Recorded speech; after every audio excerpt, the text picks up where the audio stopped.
DeRosa, you said it day one on this couch. You said Christian Yelich has to be Christian Yelich for the Brewers to go where they need to go. You willed it into existence. He needed that. The Milwaukee Brewers will make the postseason with an average year from Christian Yelich. But they won't win the World Series unless he returns back to 18-19 form. Let's start with the board Capalbo, because I want you to see what he was like. 2018 and 2019, his on-base percentage was .415. His slug was at .631. OPS plus 100.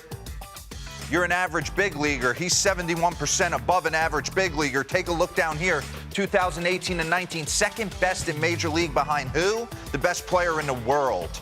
And then 2021, he hit the absolute skids. And it started to look like he was in his dome. How can you not be? You're carrying the weight of a monster contract on a middle American market team, and you know you got to produce, and you got the owner sitting 2 feet away from you, the on-deck circle kind of saying, hey, where's my 18-19 Christian Yelich? So I can imagine it started to wear on him.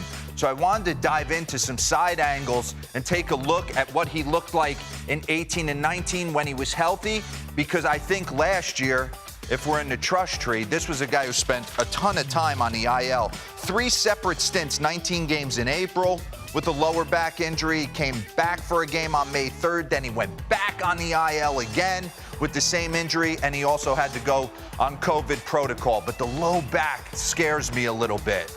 And he's never going to tell you. He's going to gut it out. So I wanted to take a look at what it looked like last night and then bring it back to what it has looked like recently with the struggles. So pause this for me and get it back to the top if you can. And let's set the stage. Okay, this is Monday night. This is the huge homer with the 4 RBIs, and this is him in 2021. He's a little more upright, right? Exactly. You can grind it out. Run it back to the top, please, because I want you to notice everything. I think for me, when I look at Christian Yelich, take the low back out of it, because we always said if you're in the lineup, the back of the baseball card, that's all people remember. They're not going to remember, oh, Christian Yelich struggled with a low back issue. They're going to say, hey, his offense disappeared for a little time there. So we have to focus on and assume as if he's healthy just looking at this. For me, I see a little stress in the upper body in 2021. The bat's a little closer to him.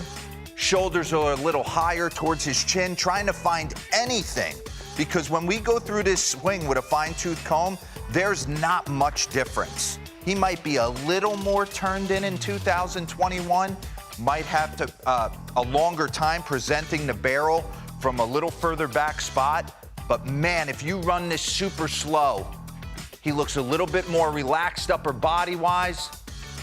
Pause. I mean, he's in complete stack position, and there's not much deviation. Does he have a little bit more pushback? You take a look at his ear. I always look at his ear, distance from his earlobe to his hands. Maybe he's a little pushed back a little bit further. Maybe he's a little tighter here, reaching, a little bit more nervous, a little bit more fighty, maybe a little bit more protecting his lower body by activating his core. These are the things you don't know. You just know he was swinging through a ton of heaters last year, and then he got a changeup in the middle of the zone last night and was able to change the whole complexion of the score. So run this.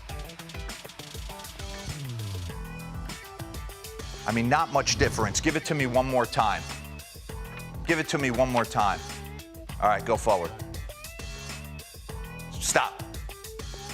I mean, maybe he's got his back turned a little, like we were saying, maybe he got a little bit here.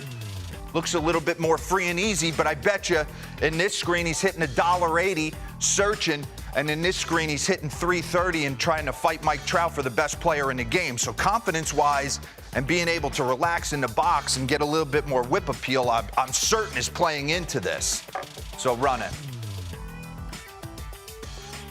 So now I want to take it back. Last night, pause. Last night's swing compared to when he was at the top of the food chain. Can you get this back to the top? Okay. Talk about being confident, right? You're at your most athletic position, standing tall, feet shoulder width apart. He's a guy that always ducks down to go into his load and to get into his rhythm. The one thing we always talk about, if you're going to move the head, if you're going to bring it from here down here, it can't come back up. It's got to stay on that plane. So now my two eyes stay on the plane with the baseball. If I'm a guy that starts tall, I got to kind of stay tall. Or if I come down like Yelich, it's got to stay here. So I see the ball on one plane, otherwise your eyes will start deceiving you. Run this. Good looking swing right there. I mean, certainly more confident and upright. Give me the full screen. He's more aggressive, too. That's the one thing that's going to jump out right here. His strikeout percentage has gone up a little bit, 8% from 2019 to 28%. Whip percentage staying the same. Zone swing percentage, a little skewed, but this is the one. He stopped pulling the trigger in the middle of the zone. 70.5% the last 2 years, not pulling the trigger when the ball's there, presenting himself. Now, 86%, he's sitting middle, and he's letting it go. So hopefully he's healthy, Roflo. Because if he's healthy, Milwaukee gets scary.